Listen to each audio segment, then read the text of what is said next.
C'était le 9 novembre dernier, une éternité au regard des derniers événements, quand la candidature de François Hollande était pour beaucoup une évidence. Plus Valls lui mord les mollets, plus ça lui donne envie de se représenter. Mais il va se représenter. Et puis...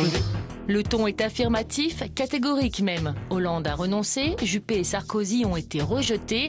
3 hommes politiques hors jeu en 3 semaines, du jamais vu sous la Ve République. Alors novembre 2016, date horribilis pour une génération d'hommes politiques. Je ne suis pas parvenu à convaincre une majorité d'électeurs. J'ai donné 40 ans de ma vie au service de la France. Et cela m'a apporté de grands bonheurs et quelques peines. L'exercice du pouvoir, les lieux du pouvoir ne m'ont jamais fait perdre ma lucidité. Aussi, j'ai décidé de ne pas être candidat à l'élection présidentielle. Au revoir à tous. Je vous souhaite bonne chance. Je souhaite par-dessus tout bonne chance à la France.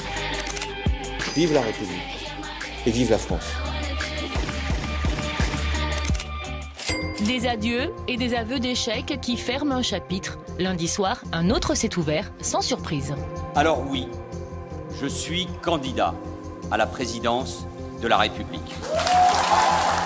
Je constate la division à gauche. Ma candidature est celle de la conciliation. Plus divisée que jamais, la gauche est-elle réconciliable? Valls peut-il créer le sursaut tant attendu au Parti socialiste? Aujourd'hui, il a évidemment toute sa légitimité pour prolonger le travail qui a été fait. Son énergie, sa connaissance de l'État, sa combativité le désignent comme pour être un bon candidat.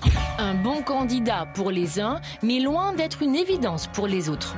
Je n'ai pas dit que je ne le soutiendrais pas, j'ai dit simplement que je prendrais un peu de recul et un peu de temps. Quant au plus fidèle hollandais, l'ex-premier ministre n'est pas un candidat naturel.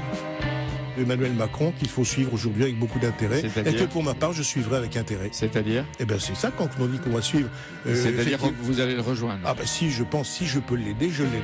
Un front anti-Valls est-il en marche? Et cette question qui fâche, Manuel Valls est-il un atout gagnant ou perdant pour la gauche?